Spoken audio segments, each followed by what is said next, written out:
if you are going to, and you need to be able to do this, you know, without it being performative, without anyone looking, if you really have centered your values around being committed and being anti-racist, you need to think about exactly how much you're willing to sacrifice for that and how much you're truly willing to get uncomfortable. I think it's all well and good, to Naomi's point, to post like a black square on your Instagram, but is that really helpful, or is it challenging somebody when that could mean that you could, for example, like lose a client or lose a friend, or, you know, you have to really be clear, are you willing to do the work and for whatever kind of the results will be, which can be difficult.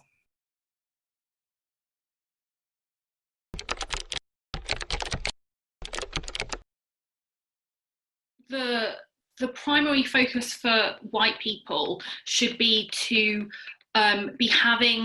be engaging in challenging racism and anti-Black racism, specifically in this context, with other white people when nobody is looking, when there's no one around to celebrate what they might be saying. And indeed, I think the kind of seeking of applause for engaging in the act is obviously like pretty weird, frankly, to feel that you need to be acknowledged profoundly for engaging in the action that kind of honors somebody's humanity or a group of people's humanity in the first place.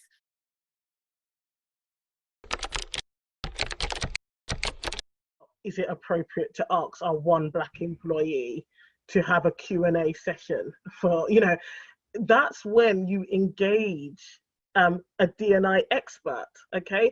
Because this work is not charitable and it's not corporate social responsibility. I have to be very clear with that, right? This is like any other business performance metric, or at least it should be.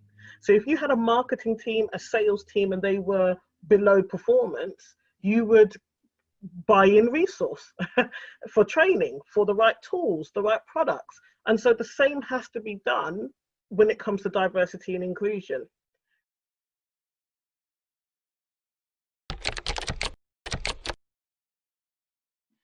I think there's something about asking the organizations that we're at all associated with for that data.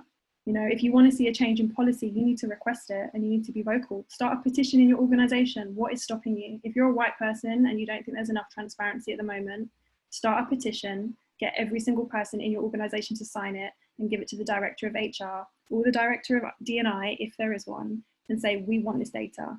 And we're gonna contribute to it. We're gonna fill in the forms. We're gonna fill in those bloody surveys. Then they have no excuse. Like, we have to start holding the systems that are systemically racist to account, especially when we have the power and the privilege to do so.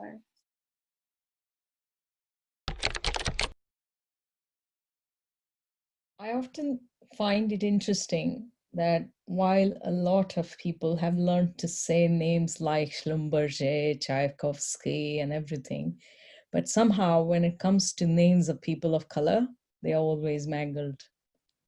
And I always interrupt and correct people and say, no, it's pronounced this way. Because if you can't even get people's names right, chances are pretty much everything about them has already been reduced to a stereotype. I know it sounds really small, but that's one of the common bugbears people have, that nobody gets our names right. But I would say, if you do nothing else, please learn to say our names correctly. That'll be a big help.